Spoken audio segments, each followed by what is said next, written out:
असार साउनको महिना, के तराई के पहाड, सबैतिर बर्खे झरी निरन्तर झर्दो छ। काठमाडौँ हिलोमाण्डुमा परिणत भएको छ। खोलानालामा बेल उर्लिएका छन्। झरीसँगै विपद पनि आइपुग्छ नेपाल, बाढी पहिरोको रूप लिएर। तर यही वर्षासँगै छाउँछ चारैतिर हरियाली पनि। यो हरियालीको आनन्द लिन मनसुनी वर्षाले निकै कम प्रभाव पार्ने नेपालको ट्रान्स हिमालयन क्षेत्रभन्दा उत्तम गन्तव्य अरू नहोला। त्यसैले हामी जाँदैछौँ त्यही ट्रान्स हिमालयन क्षेत्रमा पर्ने मनाङ जिल्ला। तर प्रायले देखेको सुनेको मनाङभन्दा केही फरक। केही दशक अघिबाट मात्र नेपालको नक्सामा देखिन थालेको एक गुमनाम उपत्यका, द लस्ट भ्याली। यो हो घुमन्तेको नार फू र काङ्ला पास यात्रा।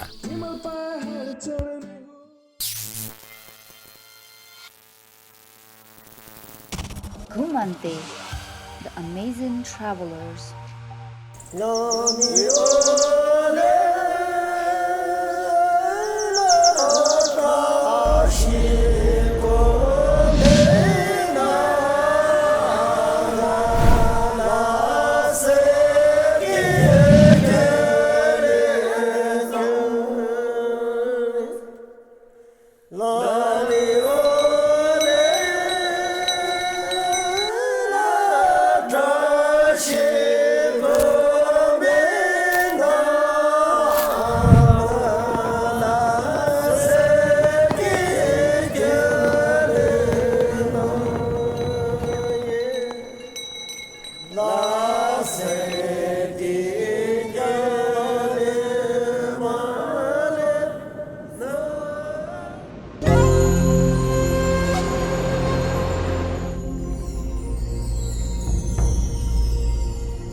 आज चाहिँ हाम्रो नार्फुको ट्रेक सुरु हुँदैछ। आजको हाम्रो फर्स्ट स्टप चाहिँ बेसी सहर, 5-6 घन्टा लाग्छ होला। भाडा चाहिँ एकजनाको 420 रुपियाँ। बेसरबाट हामी आज चाँडै पुग्यो भने त्यहाँबाट चाहिँ आज हाम्रो कोतो पुग्ने प्लान छ। अनि कोतो पुग्यो भने चाहिँ भोलिपल्टदेखि नै हाम्रो ट्रेकिङ स्टार्ट हुन्छ। सधैँ झैँ यसपालिको हाम्रो यात्रा पनि सुरु भयो काठमाडौँको नयाँ बस पार्कबाट। एका बिहानै बेसी सहर जाने माइक्रो समात्यो हामीले। सतुङ्गलबाट सामदे पनि मिसिए टोलीमा।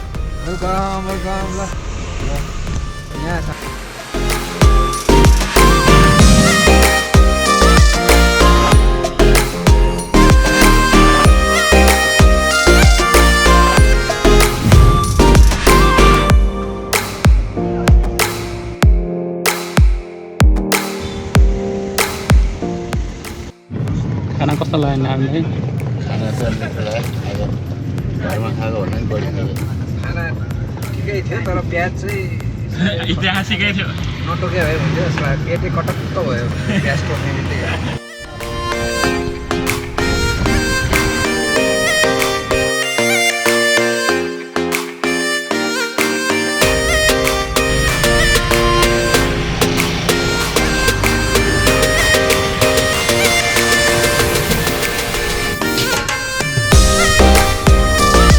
भाग्यले साथ दियो हामीलाई। मुगलिनको जाममा परिएन र करिब 5-6 घण्टाको यात्रापछि पुगियो बेसी सहर।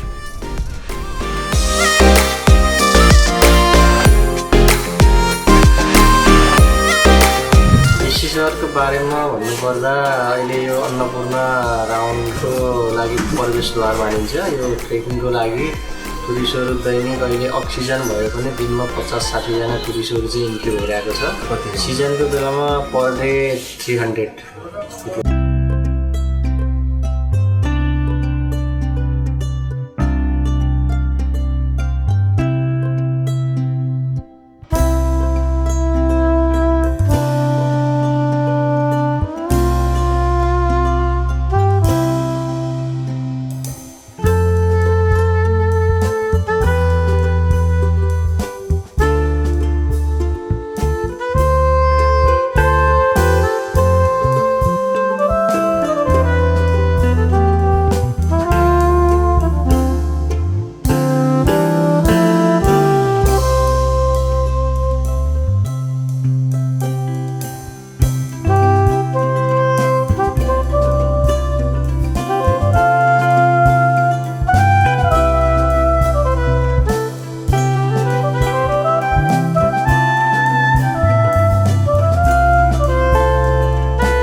kind of butterfly.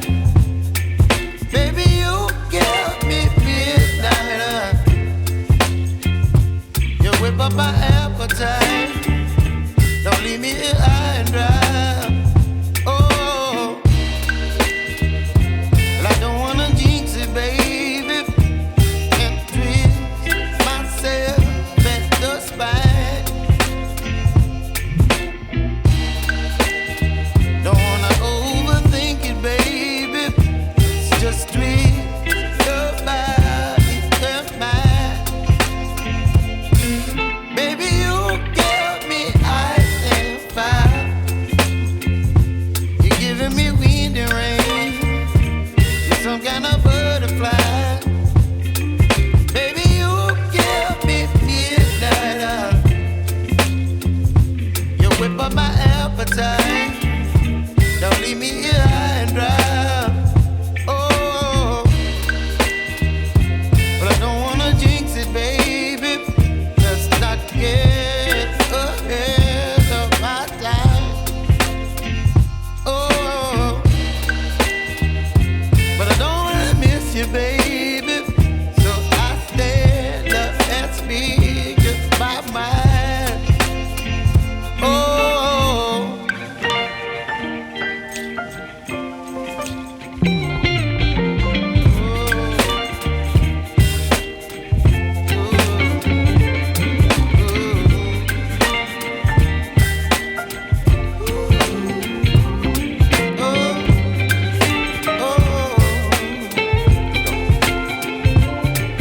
Baby, you give me ice and fire. You're chilling wind and rain. You're some kind of butterfly. Baby, you give me midnight. You whip up my appetite. Don't leave me here high and dry. Baby, you give me ice and fire. You're channeling wind and rain. You're some kind of butterfly. Baby, you give me midnight.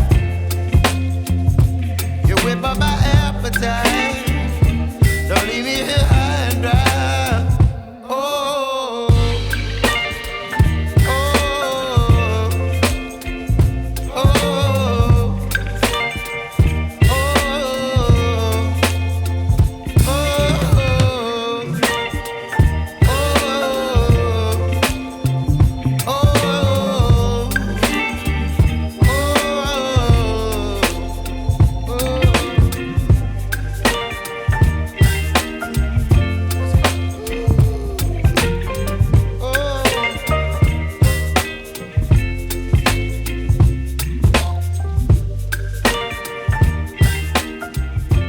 मेरो number चाहिँ 98,468,40,88,2 हो।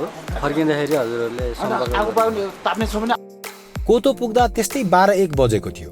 चामेभन्दा त्यही 20-25 minute अगाडि पर्छ कोतो।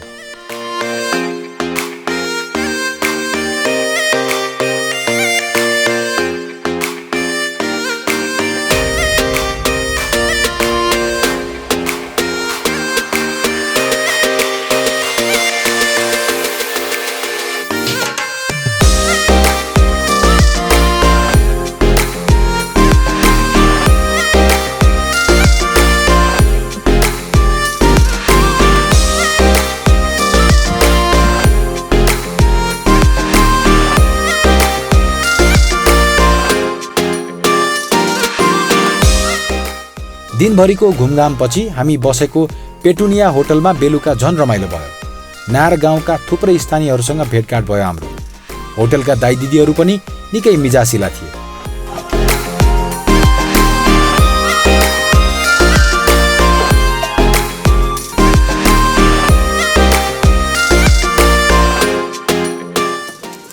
कोतो भनेको चाहिँ हाम्रो यो ओखरलाई चाहिँ कोतो भनिन्छ। यहाँ यता कोतो ओखर चाहिँ धेरै पाइन्छ। ओखरको बोट धेरै छ, त्यसैले कोतो भनेको यहाँ ठाउँको नाम चाहिँ गुरुङ भाषामा। प्राय सबै नै लामै लेख्छ लामा गुरुङ घले हजुर तीनटा जातको लेख्छ लामा भन्नाले खास चाहिँ हामी लामा चाहिँ होइन कि पहिलादेखि नै त्यो तपाईँको यो हामीले पूजापाठ हुन्छ नि त्यो बौद्ध धर्म मान्ने भएर हामीले लामा लामा भने मात्र हो खास चाहिँ हामीले नार्पा भन्छ हामीलाई चाहिँ है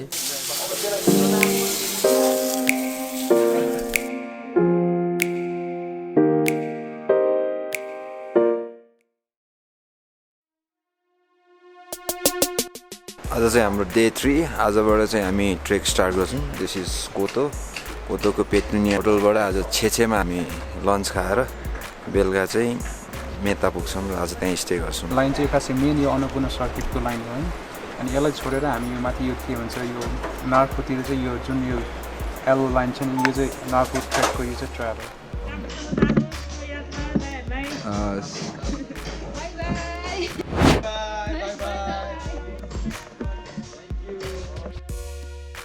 अधिकांश पर्यटक मोटर बाटो पछ्याउँदै चामेतिर लागे हामी दाहिनेतिरको प्रवेशद्वार हुँदै नार फू गोरेटोतिर लाग्यौं भर्खर सुरु भएको र अलि दुर्गम भएकाले पनि यो पदमार्ग सर्किट भन्दा कम चर्चित छ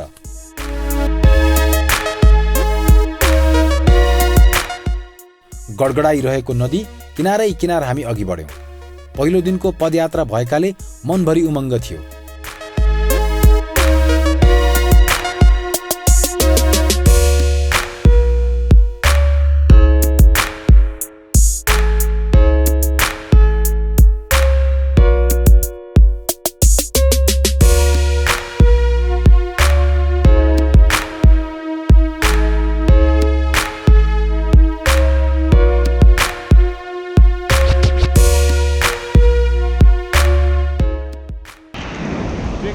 कहिले पनि यसरी खोल्नुभएको प्लास्टिकहरू युज गर्नुभयो कहिले पनि बिचमा खाने काम चाहिँ नगर्नु कि भने आफ्नो ब्यागमा कि भने आफ्नो पकेटमा राख्ने बेसी सहरदेखि यात्रा सुरु गर्दा हामीले यतिवटा झरना भेट्यौं भनेर गन्ती पनि राखेका थियौं सुन्दर हरिया जंगलहरू पार गर्दै छोम्चु पुग्दासम्म हामीले त्यो हिसाब राख्नै छाडिदियौं हरेक 1-2 किलोमिटरको दूरीमा नयाँ झरना देखा पर्थे गनी साध्य भएन दिस इज सोम्चु आजको हाम्रो लन्च स्पट कोतोबाट हिँडेको करिब 6 घन्टापछि हामी आइपुगेका छौँ नर्मली अब अरूलाई 3 घन्टा लाग्छ भने हामीलाई चाहिँ 6 घन्टा लाग्यो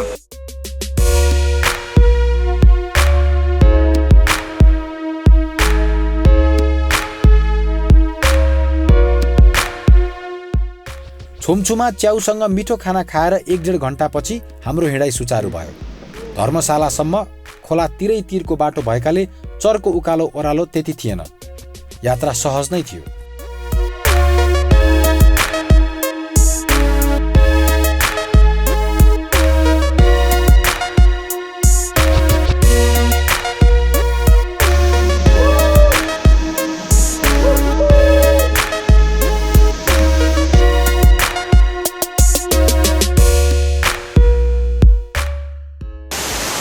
डे 1 को हाम्रो ट्रेकको अलमोस्ट लास्ट फेजमा हामी आइपुगेका छौँ यो चाहिँ वाटरफल पछि एउटा धर्मशाला आउँछ त्यहाँदेखि चाहिँ ठाडो उकालो लोकल्सको लागि 15 मिनटको भनेको छ तर हामीलाई चाहिँ आधी घन्टा 45 मिनट जति लाग्छ होला 1 आवर पुग्छ त्यही भएर आज चाहिँ झन्डै 6:30 7 बजीतिर चाहिँ हाम्रो डेस्टिनेसन मेता पुग्छौँ होला एकछिन चाहिँ चिलिङ ब्रदर दुईजना ब्रदर्स चाहिँ एकछिन चिलिङ नभए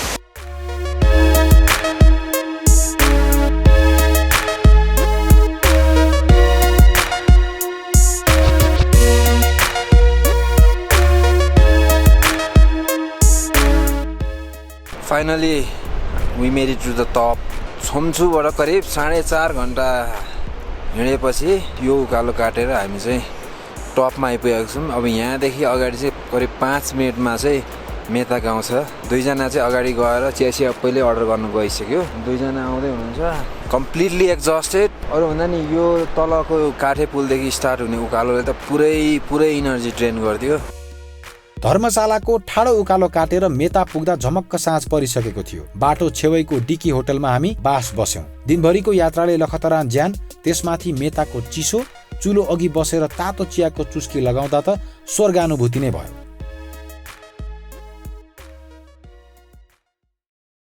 हामी हिजो राति मेता आउँदा चाहिँ पुरै रात परिसकेको थियो, त्यही भएर वरिपरि के छ कसो छ केही पनि देखिएन। तर आज बिहान उठ्दा this is the view we woke up to.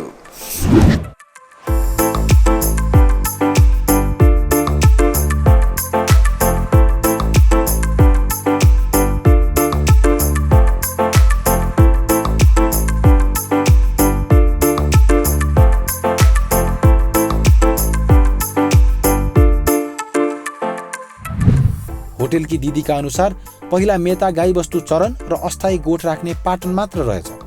नार फू पदमार्ग सञ्चालनमा आउन थालेपछि बल्ल सानो गाउँमा रूपान्तरित भएको रहेछ मेता। दुर्भाग्यवश 6 जना मध्ये हाम्रा 2 साथी नारायण दाई र अंकुर मेताबाटै फर्किनु पर्ने भयो। सम्झनाका लागि केही फोटो खिचेर हामी छुट्यौं।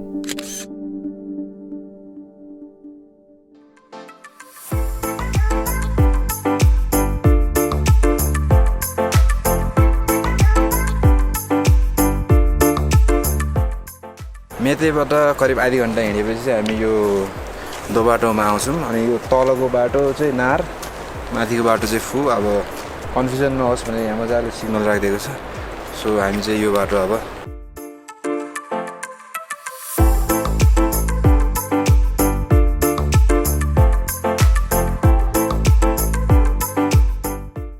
मेताबाट करिब 1-1.5 घन्टा हिँडेपछि अहिले चाहिँ हामी यहाँ रेस्ट गर्नु बसेका छौँ।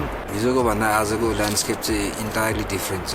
हिजो हामी खोलाको नजिक जङ्गलको बिचमा हिँडिरहेको थियौँ भने आज चाहिँ अलिकति रुखपातहरू कम छ। अनि वरिपरिको जुन अग्लो अग्लो पाहाडहरू छ त्यो पनि अलिक नजिक अलिक डिटेलमा देखिरहेको छौँ। ट्रेल पनि फेयरली इजी अहिलेसम्म, एकदम स्ट्रेट बाटो हिँडिरहेछौँ। अब आधी घन्टा 1 घन्टामा हामी हाम्रो खाना खाने ठाउँ चाहिँ पुग्छौँ होला।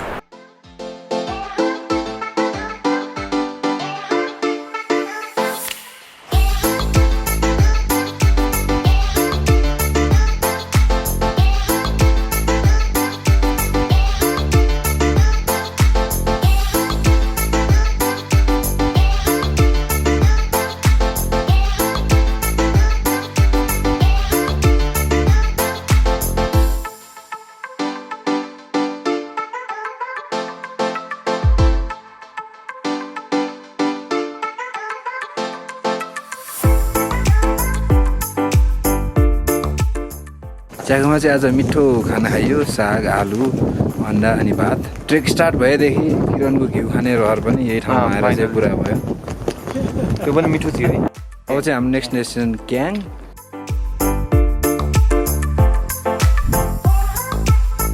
यो ड्राई अग्लो ब्यारेन डाँडा चढ्दा चढ्दै we didn't expect to have such a beautiful village. यस्तो ब्युटिफुल भाइब्स छ कि।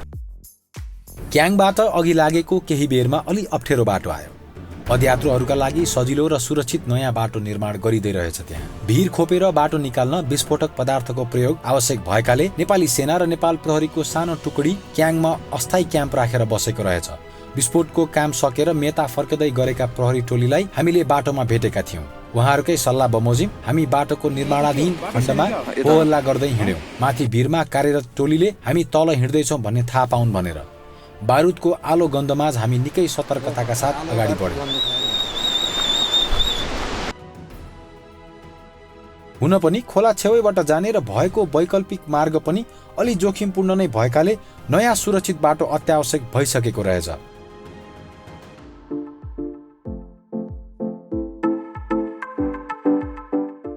फू गाउँ पुग्ने सोचे भन्दा धेरै समय लाग्यो हामीलाई। गाउँ उक्लिने उकालो छोटो दूरीको भए पनि निकै कठिन थियो। झमक्क साँझ परेपछि हामी फू गाउँ प्रवेश गर्यौं। गुड मर्निङ फ्रम फू। हिजो हामी राति मात्रै आइपुगेको थियौँ अनि आजको डे 5 मा चाहिँ हामी एक्लोमेटाइजेसनको लागि यहीँ बस्छौँ। We have the whole day. हामीले यो पुरै फू गाउँ नै एक्सप्लोर गर्छौँ।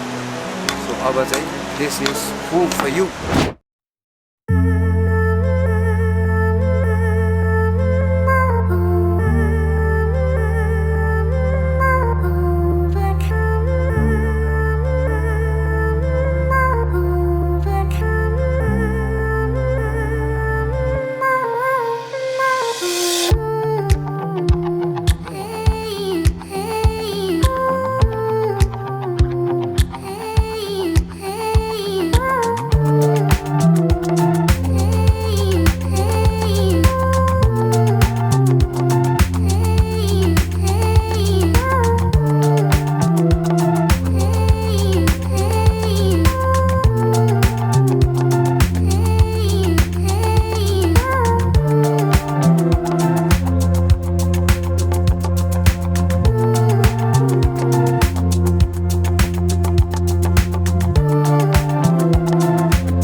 आउनुभयो र एक दिन एक्लोमेटाइजेसनको लागि छुटाउनु भएको छ भने चाहिँ यो इबी भन्ने ठाउँ आउन चाहिँ नबिर्सिनु होला। यो एरिया चाहिँ फू गाउँको स्थानीयहरूको अन्नबाली र गाई गोठ राख्ने ठाउँ रहेछ। तर यो this is a beautiful plain, दायाँ बायाँ एकदम राम्रो भ्यू पनि छ अनि यहाँबाट चाहिँ एकदम हाई पोसिबिलिटिज छ नाउरहरू देखिने। अब यो लोकल्सलाई त नाउरले दुःखै नै दिँदो रहेछ घाँस सास अन्नबाली खाइदिएर।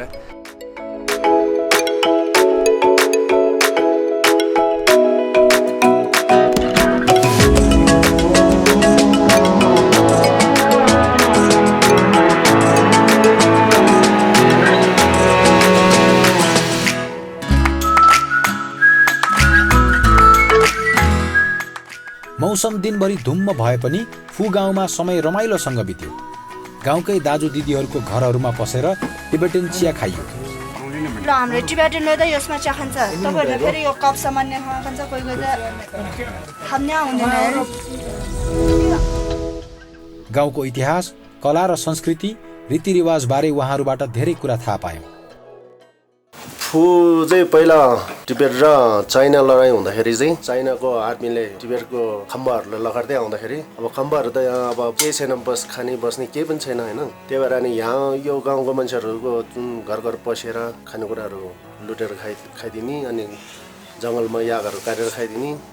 त्यसो गरेर अनि तपाईँहरूले बाटोमा देख्नुभयो नि जुन घरको अवशेषहरू, यो गाउँको मान्छेहरू चाहिँ जहाँ जहाँ भिड छ त्यहीँ बस्ती बसाल्ने ट्राई गरेको रहेछ। हाम्रो बाबु बाजेहरूले भनेअनुसार चाहिँ लासमा आएर यो गाउँमा चाहिँ यहाँ तपाईँले देख्नुभयो नि यो भिर चारैतिरबाट भिर उच्च अलि उठेको छ नि। पहिला चाहिँ 6 तल 7 तलसम्म थियो, म जन्मेको घर 4 तल। भोलि तपाईँहरूले टाइम भयो भने मैले देखाउँछु। अहिले त्यहाँ यसो हेऱ्यो भने चाहिँ के पनि छैन। खास हाम्रो यता नेपाली भाषामा चाहिँ फू राखिएको रहेछ। त्यो त कसरी फू भयो भन्ने कुरामा त मलाई पनि त्यति अवगत छैन। तर यहाँको लोकल भाषामा चाहिँ नार्तै भन्छ। अनि हाम्रो बोल्ने भाषा चाहिँ हाम्रो नेपाल आदिवासीमा कसैसँग नि मिल्दैन। अब भोलि तपाईँ नारमा जाँदै हुनुहुन्छ होइन, नारको उनीहरूको आफ्नै भाषा छ। फेरि गीत गाउनु पऱ्यो भने फेरि गीतको शब्दहरू प्रायः सबै टिबेटनमै छ। यहाँ 3 थरी जात रहेछ। यहाँको लोकल भाषामा चाहिँ लातातेन, वाङसाङताङ अनि वजतेन भन्ने। तर अहिले अब त्यसैलाई नि नेपालीमा उल्था गर्दाखेरि चाहिँ लामा, गुरुङ, घले भनेर चाहिँ नामाकरण गरेको रहेछ। यो नरगाई भन्ने गाउँमा चाहिँ दाजुभाइ दुईजना थियो अरे।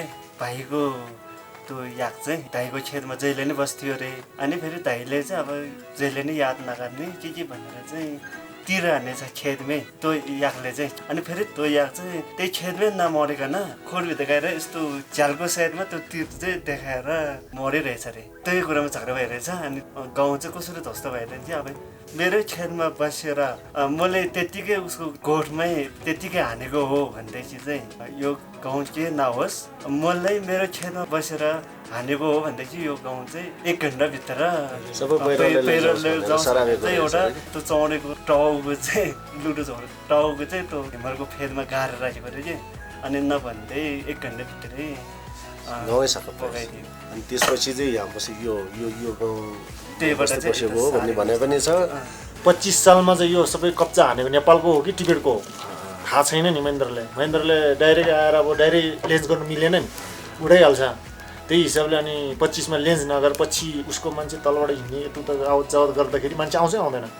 त्यो कुन ठाउँको हो भनेर पछि चाहिँ नार र फू चाहिँ लास्टमा 28 मा चाहिँ सबै नेपालको हो यो जग्गा भनेर कब्जाले गरे। फू गाउँमा चुरोट सुर्ती बिक्री गर्न निषेध गरिएको र अवज्ञा गर्नेलाई 1 लाखको जरिवाना तोकिएको छ। यो स्थानीय सरकारले नभई गुम्बाका पूर्व प्रमुख लामाले गाउँले स्वस्थ रहन् भनेर तोकेको नियम रहेछ। दिन ढल्दै गएपछि फू गाउँमा एउटा रोचक घटना दोहोरिने रहेछ। पहिला मानव बस्तीदेखि टाढै रहने नाउर हिमचितुवाको शिकारबाट बच्न मान्छेको गन्ध सुँग्दै गाउँ छेउछाउ बास बस्ने रहेछन् रातिको समय।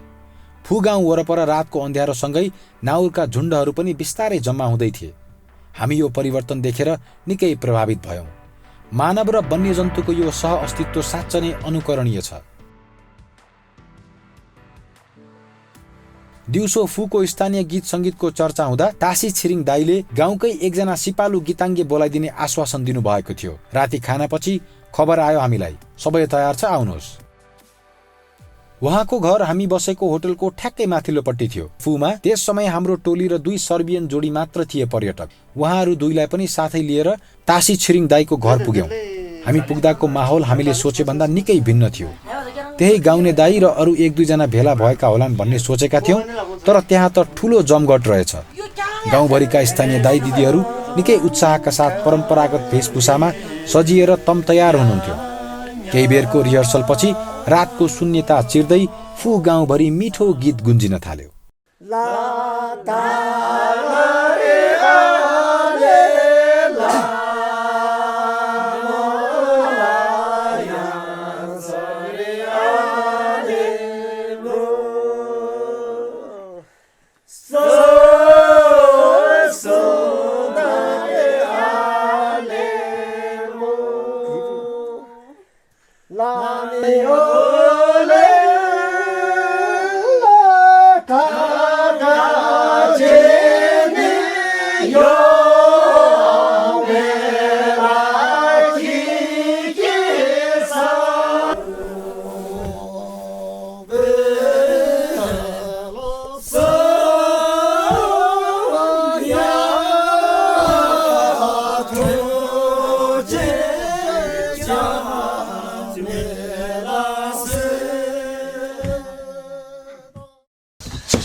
गाउँमा आएर चाहिँ आजको हाम्रो अन्तिम रातमा चाहिँ एकदमै अनएक्सपेक्टेड, एकदमै यादगार सम्झना रह्यो। अब यहाँको कला, संस्कृति, सङ्गीत यो देख्न पाउँदा चाहिँ हामीलाई असाध्यै नै खुसी लागेको छ। अनि हामी सक्दो प्रयास गर्नेछौँ यो कला, यो सङ्गीत, यो संस्कृति चाहिँ सकेसम्म धेरै मान्छेहरूमाझ पुर्याउन। सबैजनालाई चाहिँ हामी घुमन्ते टिमको तर्फबाट एकदमै हृदयदेखि धन्यवाद।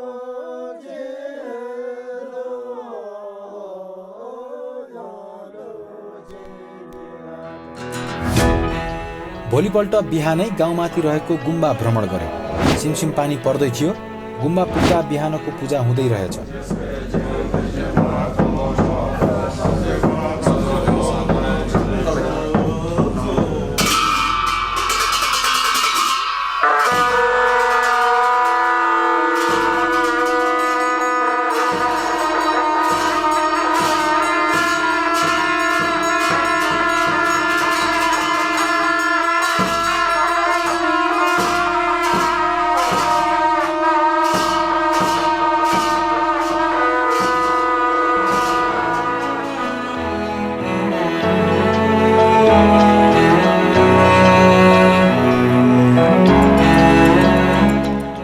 स्थानीयको आस्था केन्द्र रहेको सो गुम्बाले परम्परागत र आधुनिक स्वास्थ्य सुविधा पनि दिने रहेछ। त्यहाँका पूर्व प्रमुख लामाले सो कार्य सुरु गर्नुभएको रहेछ।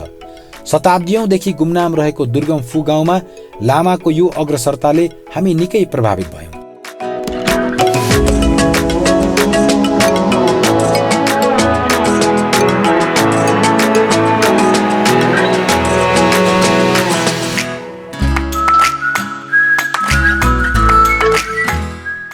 गुम्बा भ्रमणपछि हाम्रो फू गाउँ छाड्ने समय आयो।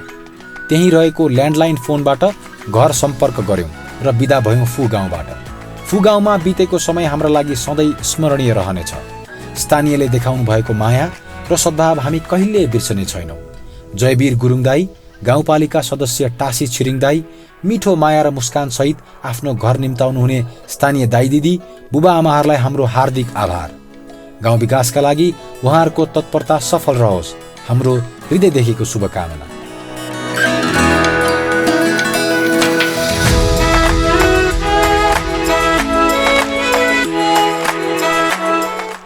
फू गाउँ घुम्ने क्रममा उइबी भन्ने ठाउँ जाँदा नमन सानो दुर्घटनामा परेको थियो। ओह्रालो झर्दै गर्दा खुट्टा चिप्लिएर उसको खुट्टा मर्कियो। प्रकृतिको सुन्दर भूभागको यो भने एउटा कठोर यथार्थ थियो। अब चाहेर पनि नमनले यात्रा जारी राख्न सक्ने अवस्था थिएन।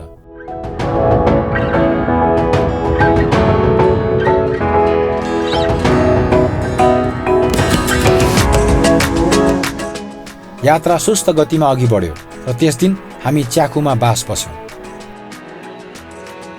प्रमुख गन्तव्य नभए पनि यात्राभरिमा सबैभन्दा मन खाएको ठाउँ थियो च्याखु। अग्ला पहाड र हिम नदीहरूको बीचमा अवस्थित हरियो पाटन, जताततै रङ्गीचङ्गी फूलहरू, पाटनभरि चरिरहेका घोडाहरू, साँच्चै नै निकै रमणीय थियो च्याखु।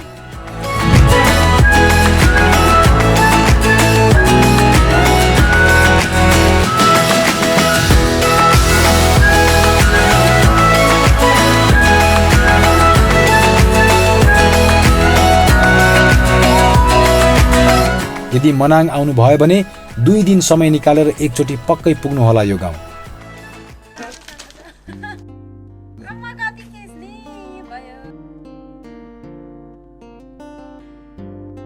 घाइते साथीलाई एक्लै घर फर्काउने कुरा भएन। साम्देको पनि विशेष कारणवश तोकेको मितिभन्दा केही अघि काठमाडौँ पुग्नुपर्ने भएको थियो। त्यसैले नमनलाई साथ दिँदै साम्दे पनि फर्किने सल्लाह भयो। मेता गाउँ र नार गाउँ जाने दोबाटोमा दाजुभाइ चाँडै भेट्ने बाचा गर्दै गरौँ मनले छुट्यौं।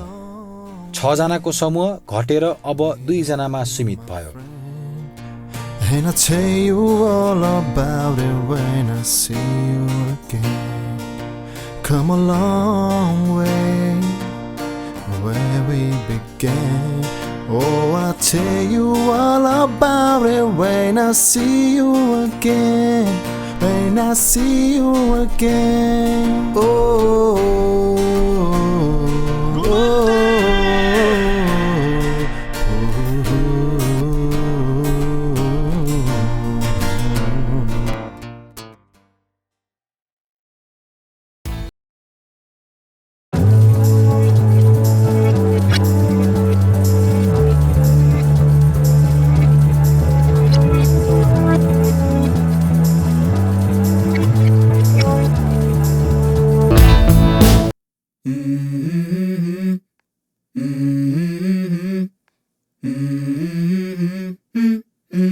Let's go. I wake up to a little bit of drool on my pillow, feel like it's gonna be a bad day. घुमन्ते घुमन्ते हामी सबै घुमन्ते नमस्ते नमस्ते सबैलाई नमस्ते।